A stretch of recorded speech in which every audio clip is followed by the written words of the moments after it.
My name's Peter Duggan. Obviously recently just lost my wife, Tina. Jeez, that's hard already. That's okay. I met her in a nightclub, and a friend of mine was trying to chat her up, and she just totally destroyed him. So I went over there and I spoke to her because and then I don't know, something about it. It was just something. I just thought, okay, I'll buy you a drink.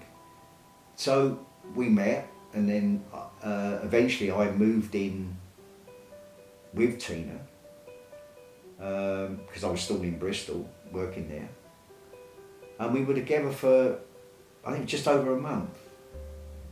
And I don't know, there was always something in the back of our minds, as I said, because don't forget we had a strange relationship. It was really weird. I took her to a restaurant, and it was like if you say to somebody, look, want to get married, there's a pause, but there was no pause. It was like an echo. Tina and I, we to other people, we were totally stupid because we lived the fast lane, what we called feast and famine. 1 minute, tin of baked beans. The next minute, stupid money on a restaurant. But that was the way, because we knew each other so well that we pulled ourselves out of it. What was she like as a person? Highly intelligent, phenomenal.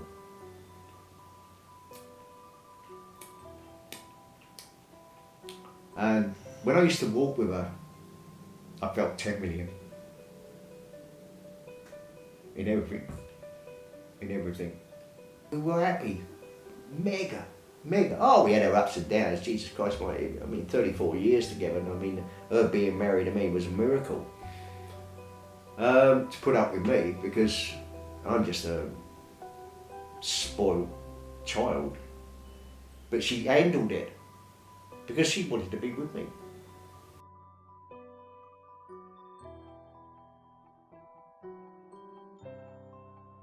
The sister, the head nurse from hospice, she had to talk to me when we went out and sat out at the back, and she said, you're going to get burnt out and you need to rest yourself because you're not sleeping or doing anything like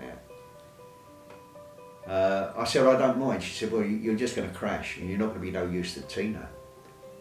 And she said, I think it'd be advisable for Tina to go in. So I said to Tina, who was downstairs, and she said, yeah, like that. She said, if I don't like it, I'll come home. And when I got there, the nurses and everything else, it's the calmness and the understanding. Love, yeah.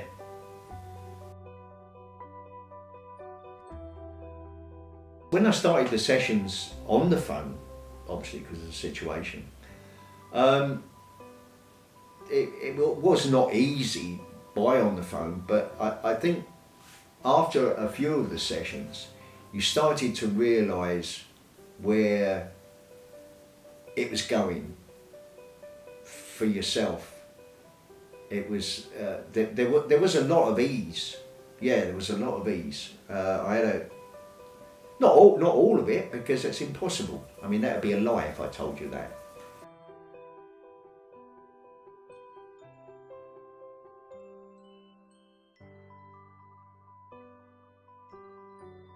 It's a very hard thing to talk about, but the thing is, it's got to be talked about because, you've got to, somewhere along the line, you've got to get on with your life and carry on. To try to sort of conquer this, and it is a big to conquer it. Hospice can't solve your problems. It can't create this thing and then you go, hang on a minute, 3 sessions with hospice, I'll be all right now, and I'll go down the pub or go and feed the pigeons or something like that. It can't. You're the only one that can do it, but they will help you. We go through the suffering, but they understand that we're suffering and they live it with us. You always will be in that tunnel of not knowing what's going on and how you're going to get on with your life. And unfortunately enough, I'm still in that tunnel, but I'm starting to see a bit of light at the tunnel. And the thing is, you've got to say to yourself, right, is if you can see that, is to control it and carry on. And maybe at the end of it, there is light at the tunnel.